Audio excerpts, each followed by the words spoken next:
যদি পারেন 10 টাকা দিয়ে এই পরিবারকে সহযোগিতা করেন, আর যদি না পারেন অন্তত এই ভিডিওটা শেয়ার করে হলেও এই পরিবারটাকে সহযোগিতা করতে পারেন।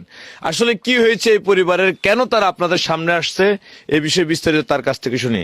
আসসালামু আলাইকুম। ওয়ালাইকুম আসসালাম রহমতুল্লাহ। ভালো আছেন আপনি? বেশি ভালো নেই, অসুস্থ। মানে আপনার কি হয়েছে? আমার প্রথম হয়েছিল ওই যে গ্যাসের থেকে হয়ে গেছে ক্যান্সার। তারপরে আমার ক্যান্সারের থেকে পুরো বডিতে ব্লাড যাইতে যাইতে আমি অসুস্থ হয়ে গেছি আজ দীর্ঘদিন।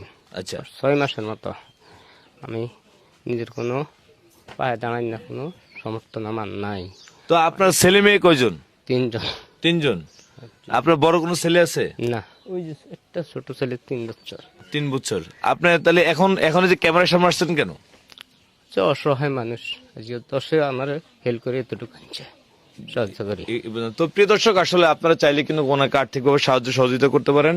সেটা হলো স্ক্রিনে যে নাম্বারটা দেখতে পাচ্ছেন, এই নাম্বারে চাইলে আপনারা ওনাকে সহযোগিতা করতে পারেন। আর যদি আপনারা আর্থিকভাবে সহযোগিতা না করতে পারেন, অবশ্যই এই ভিডিওটা শেয়ার করে দেবে, কারণ আপনার একটা শেয়ারের কারণে কোনো হৃদয়বান মানুষের কাছে এই ভিডিওটি পৌঁছাবে, যিনি চাইলে এই অসহায় হতদরিদ্র নিম্নবিত্ত এই বিধ্বস্ত এই পরিবারের পাশে এসে দাঁড়াতে পারবে। সে আশা প্রত্যাশা ব্যক্ত রেখে ভিডিও থেকে বিদায় নিচ্ছি।